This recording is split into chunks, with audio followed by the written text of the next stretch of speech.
que les 86 dans la salle. C'est derrière le Ouais, oui. Ça, c'est une idée, mais ça, c'est une idée, mais. Ça, c'est ma catégorie. Donc, quand on parle, là, écoutez-nous. La même est c'est quoi? Donc, on aura le temps de voir un peu, mais on va visualiser, on va regarder un peu pour que vous ayez une idée. Vous devez connaître votre mission. Et vous devez savoir pourquoi nous voulons fêter les 50 ans. Ça fait 50 ans. Un homme de 50 ans, c'est pas un petit bonhomme. Il a fait déjà la moitié de 100 ans. 50 ans là, toi et moi on peut fêter ça. Mais 100 ans là, je ne suis pas sûr que tu seras assis devant moi ici. Même si tu es là, même peut-être, on va te prendre ce brancard pour t'envoyer là-bas. Si on me dit, voilà, tu ne sais même pas c'est qui. Elle a 100 ans, le centenaire de mission, il a ses deux enfants qui sont là maintenant. Mais les 50 ans, au moins, on peut faire ça. C'est pourquoi on doit tout faire pour que ce soit vraiment un succès. Alors, tout à l'heure, on va voir un peu quelques années siamènes et puis un peu l'historique de l'église baptiste.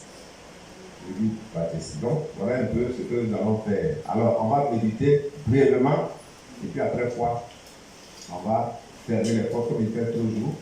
On va fermer un peu les fenêtres et puis voir un peu quelques images qui concernent notre mission.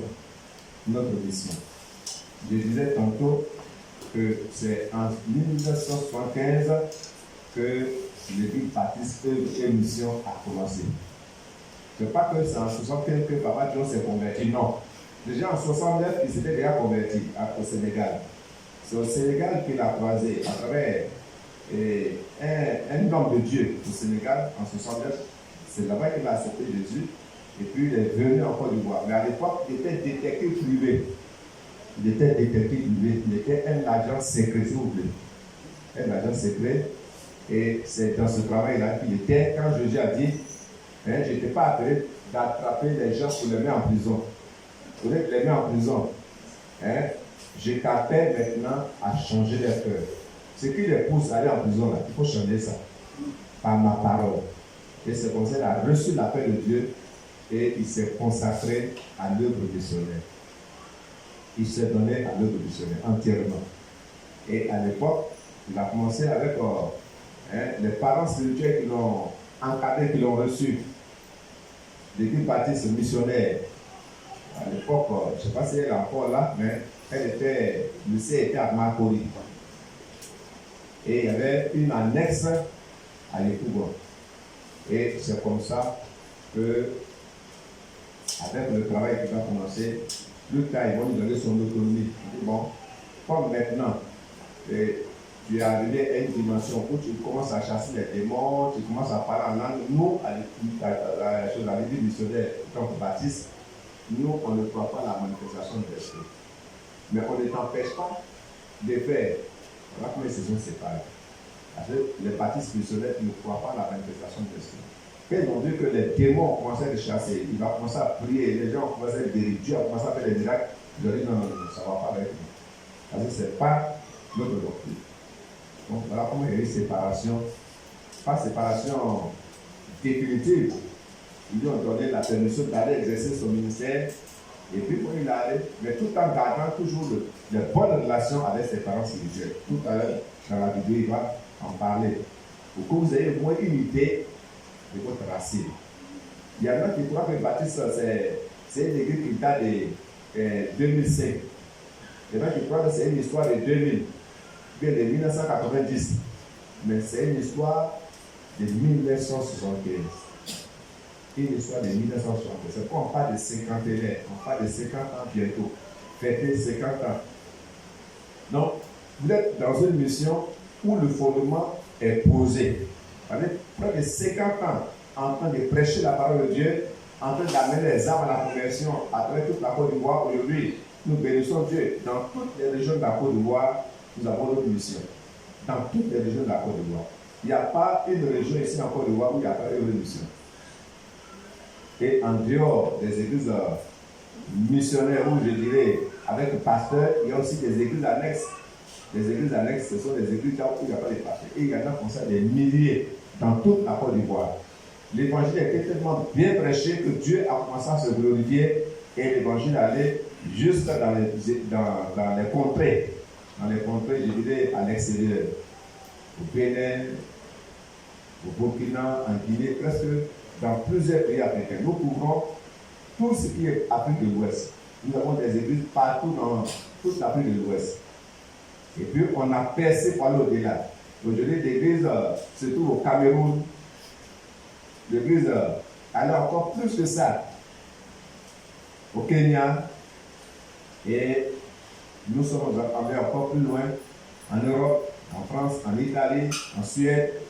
Plus loin que ça, encore aux États-Unis. On a encore plusieurs églises aux États-Unis, au Canada.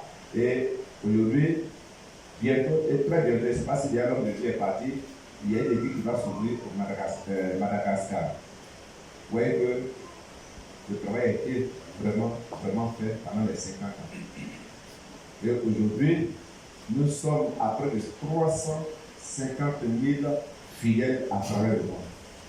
350 000 chrétiens, baptistes, œuvres et missions à travers le monde. Sans compter les sympathisants, sans compter ceux qui étaient parmi nous qui sont partis. Parce qu'il y a plusieurs hommes de Dieu aujourd'hui qui servent dans les ministères. Vous allez voir que la plupart de ces hommes de Dieu viennent de l'église baptiste de mission. J'ai croisé un ici il n'y a pas longtemps lorsque nous sommes rencontrés une rencontre des pasteurs de la ville. Et il disait comme ça, est-ce que pasteur, si vous le connaissez? Il dit non. Il dit que j'étais à l'église baptiste. En comptant, quand j'étais à Bobo 1, j'étais là. Non, à Bobo 2. À Bobo 2, mon frère était diacre. C'était encore la jeunesse. Bon, aujourd'hui, je sers dans une mission et on m'a envoyé ici. Et il disait comme ça, ma racine c'est œuvre de mission. Et il y a plusieurs hommes de Dieu dont les racines sont œuvre de mission. Vous voyez, c'est pour dire que Dieu a vraiment utilisé son serviteur pour faire un grand travail. Et l'évangile continue. L'évangile continue. Nous continuons de travailler toujours. Si nous venons même ici dans notre région, à partir de Bongwano, nous avons Bongwano, nous avons Aral, nous avons Bateau, nous avons Affairé, nous avons Andé, et puis voilà, à Nwamba, nous avons aussi des églises annexes, dont M. Kokoré, nous avons Arosso, nous avons Kurobo, nous avons Tanoso, et puis du côté d'Ara, à Bongwa, il faudra bien. On a beaucoup d'églises annexes dans notre région seulement.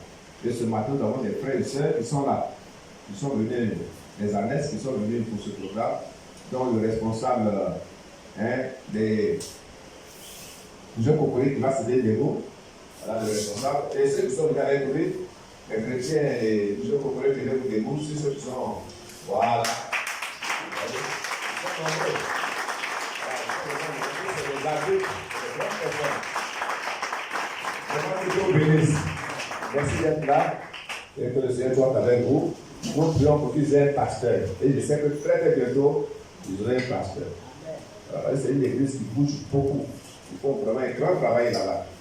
C'est pour dire que le travail qui a commencé en 61, ce même travail continue. Et dans chaque région, on continue de travailler. Nous avons aussi parmi nous Konobo qui est là, et à la tête de Konobo, le missionnaire, donc le stagiaire, Tadier va céder des mots. Voilà. Et ça, c'est le Dieu. Est-ce que le Konobo aussi est là? Le chrétien de Konobo. Voilà, le diable est là. Le diable de Konobo est là. Que Dieu vous bénisse. Nous avons aussi Tanoso. Est-ce que nos parents de Tanoso sont venus? Tanoso, voilà, le Dieu est là, le diable. Voilà, pour les anciens, vraiment que Dieu vous bénisse. Je dis que le travail avance.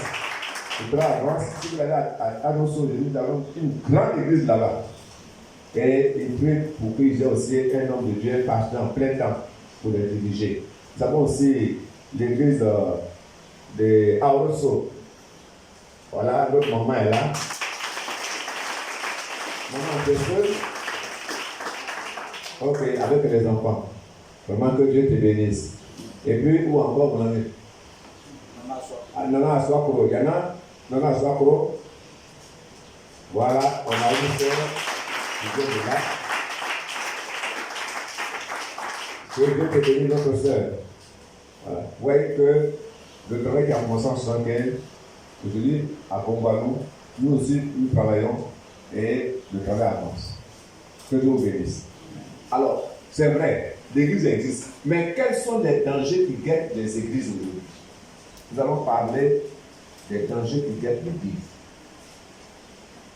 Les dangers qui guettent l'église. Et nous allons introduire cela avec le livre de 2 Timothée.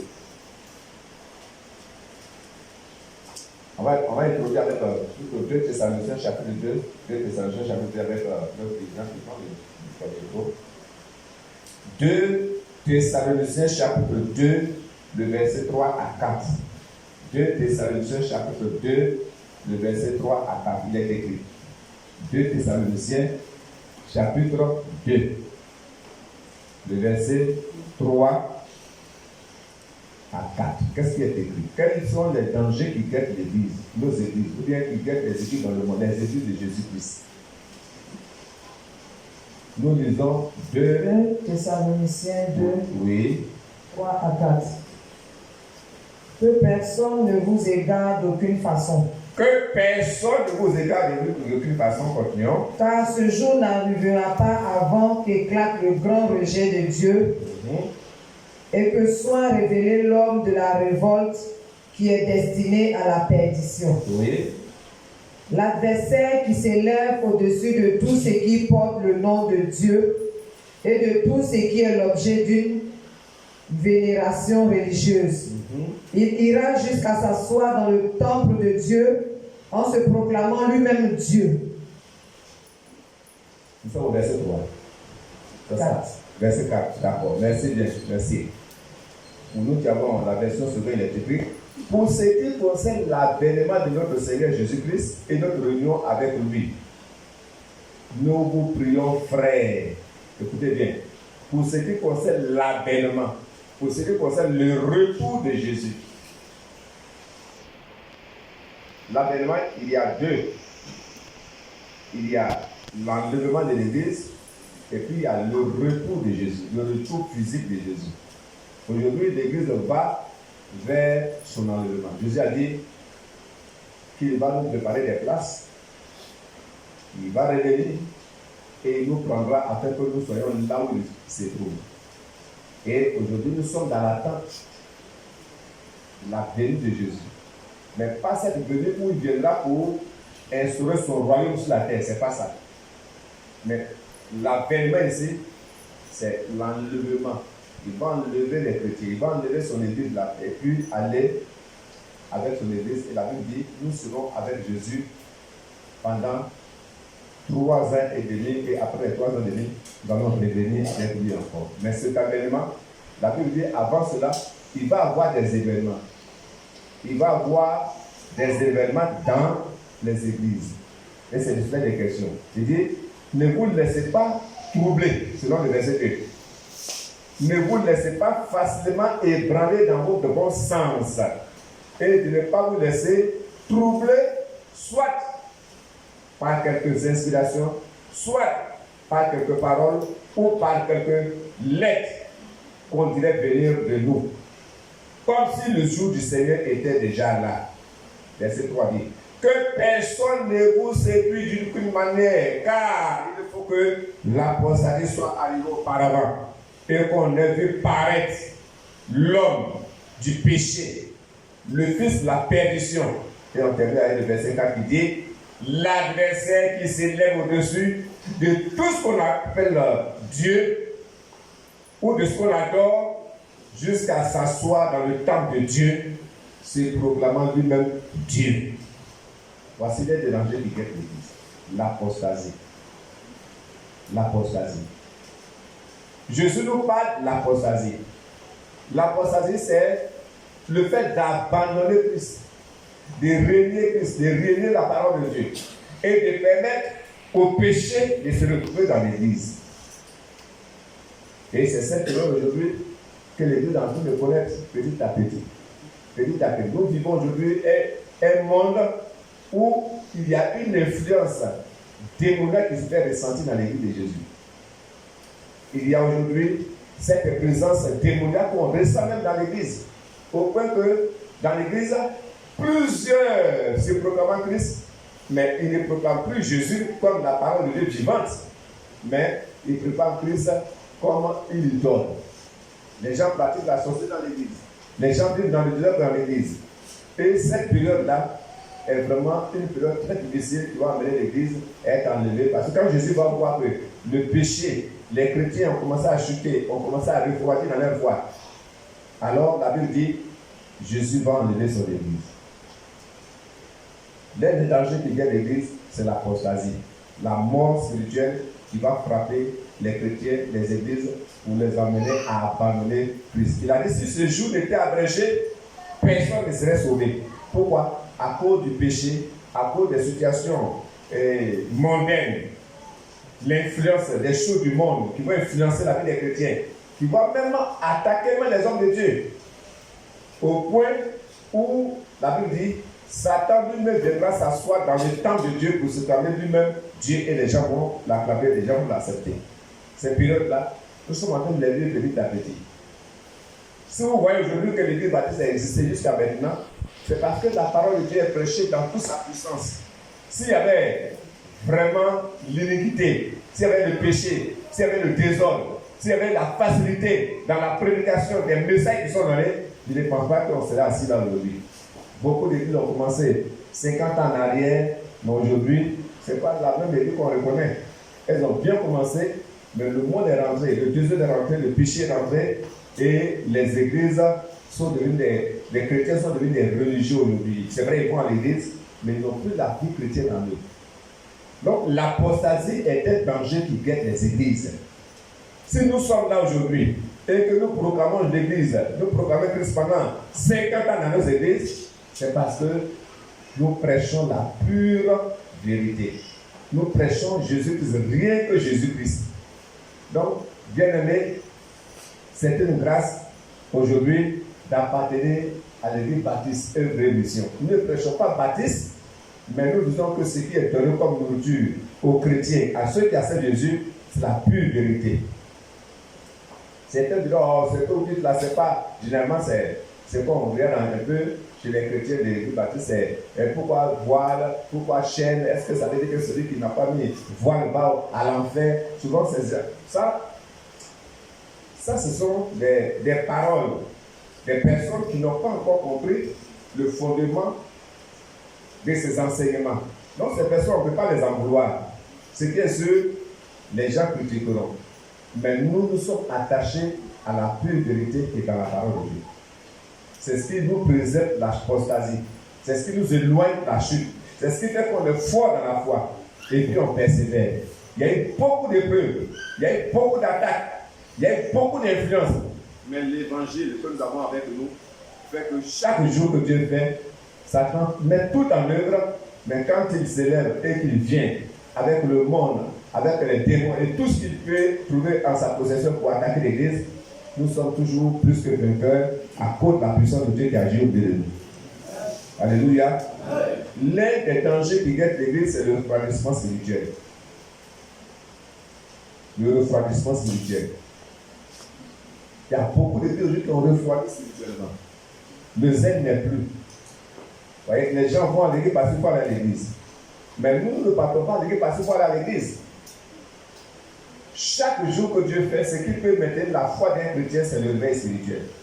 Sa vie doit être constamment réveillée. C'est pourquoi vous voyez que dans nos églises, il y a les programmes de feu, il y a les siamèles, il y a les grandes rencontres, il y a les programmes siamèles au niveau de la jeunesse, siamèles des femmes, tout ce qu'il faut pour garder la foi allumée, pour garder notre zèle par la grâce de Dieu, à travers l'inspiration, les révélations que donne notre Seigneur à notre Père, à tous. Aujourd'hui, nous savons comment maintenir notre foi spirituellement. Et vous allez remarquer que même souvent, il arrive que des chrétiens derrière, que même qui ne sont pas baptisés, quand ils sortent du lieu, pour aller ailleurs, dans certains endroits, dans certains lieux ou dans certaines églises, les gens mettent des églises comme des pasteurs. Et ça, j'ai vécu beaucoup d'expériences avec certains frères en Christ Tu as dit, ah pasteur, je vais au village. Mais arrivé là-bas, parce que son zèle, son dévouement, son engagement chrétien est tel que quand ils vont dans ces endroits, quand ils vont dans ces villages-là, dans les églises où ils vont, les gens disent, ah, maintenant on veut que tu restes avec nous, que tu prêches. Et on a beaucoup de gens qui font ce travail-là. Donc vous voyez que le refroidissement gagne les églises, mais ce qui nous préserve, nous, dans nos églises baptistes, c'est le réveil spirituel. C'est ce réveil-là que nous communiquons chaque jour à nos chrétiens. Il y a l'apostasie, il y a le refroidissement, et puis, un autre élément, le manque de sanctification. Quand il n'y a pas de sanctification, l'église meurt facilement. La sanctification, c'est la séparation avec le monde. C'est se séparer de tout ce qui peut nous amener à la compromission pour souiller notre marche chrétienne avec Dieu. Et la sanctification est telle que le diable met tout en œuvre pour rentrer. Mais comme il y a une vie de sanctification au milieu du peuple de Dieu, le péché ne peut pas résister. Le péché ne peut pas rester. On n'a pas dit que le péché ne nous attaque pas. Mais la sanctification nous amène toujours à nous séparer, à nous éloigner, pour garder la sainteté, pour garder la vie de Dieu en nous.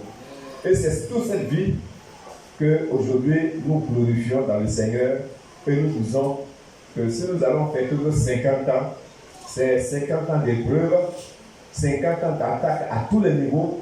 L'apostasie vient attaquer, le refroidissement vient attaquer, souvent même les racines de la sainteté viennent être attaquées, mais nous sommes stables et inébranlables parce que les gemmes qui nous ont été données depuis la conversion nous amènent à braver ces situations et nous continuons de marcher dans la victoire.